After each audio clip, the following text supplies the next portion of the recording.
Being a trainer can be a lot like your local drug dealer. You're always recommending pills and different supplements and things for your customers / clients to use. But there comes a point where too much can be way too much, okay? Where people are just simply popping too many pills and things that even I don't know about. So in order to clarify things in this video, I'm going to recommend my top 2 supplements that everybody should be using. Check it out.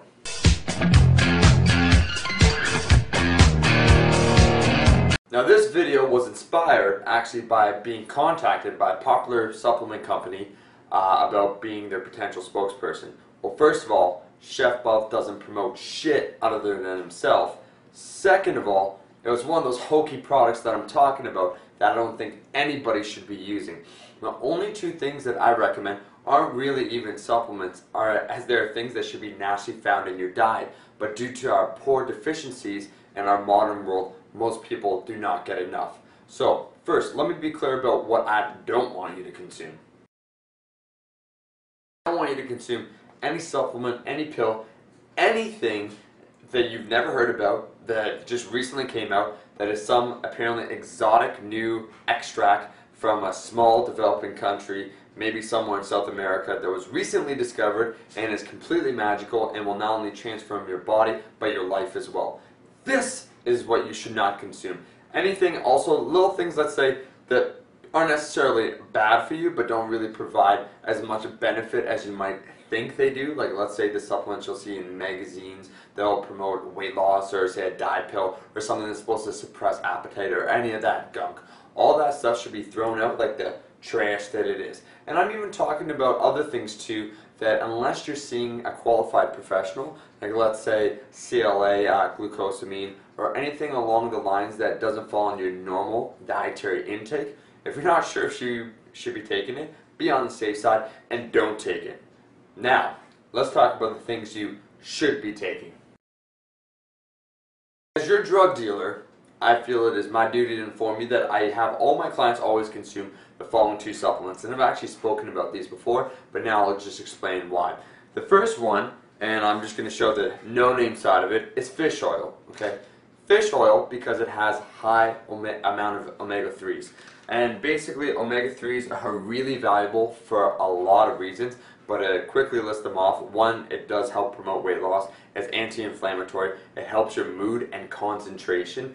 And as well, in our daily body, let's say dietary intake that you're supposed to consume, you should normally consume about a 1-to-1 ratio between omega-3s and omega-6s, but we usually get about 26-to-1 of omega-6s to omega-3s. So we're really deficient, and that has to do a lot because our soil isn't as fertile as it used to be, because we don't eat organic meat. Our dietary choices aren't nearly as good. So normally we would get that, but having a high quality fish oil supplement helps, and it definitely will enhance your body composition. And I've seen it numerous times, as well as reducing all those joints, little aches and pains. And nobody, pretty much from what I've seen, reacts poorly against it.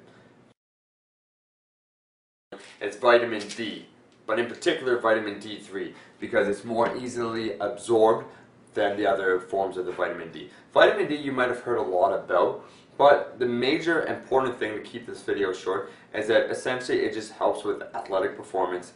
It helps with, or it helps reduce, I should rather say, a whole host of diseases and, let's say, inflammation that goes on throughout the body, and it just helps in a lot of different metabolic processes inside your body on a daily basis. Now, the one big stickler I should say about this is that the usual recommendation of vitamin D is quite low. Let's just say from the national standards, what have you, be it North America or outside of there. They'll recommend, say, 400 to 500 IU a day. I actually would recommend much more than that, but to be on the safe side, just because everybody watching this, I don't want to give false recommendations, I would say between 2,000 to 3,000 IUs daily. Now, I will say this, that I do have my clients use much more sometimes than that, because vitamin D is naturally occurring in the sun. When you go outside, you get it. But if you're like me, my cold brethren, and you're away somewhere, say in the fall or the winter or spring, where there is no sun, the sun goes down at like 3 p.m., then you don't have that sun being exposed to your skin, and you don't produce any vitamin D.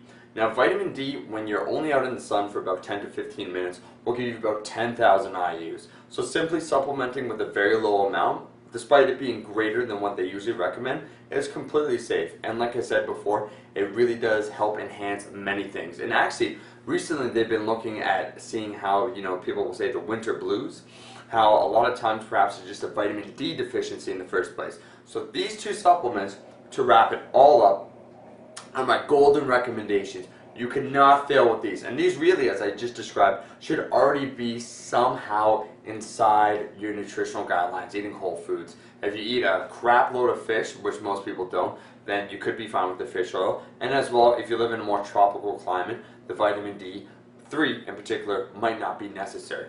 But these are basically fail-proof ways to supplement with something that will enhance your performance and your composition, no matter what it might be it fat loss, muscle gain, or just being an overall badass like myself. With that, Chef Buff is out. I'll look forward to hearing your comments, and the next time somebody tries to sell you some mysterious pill, turn the other way.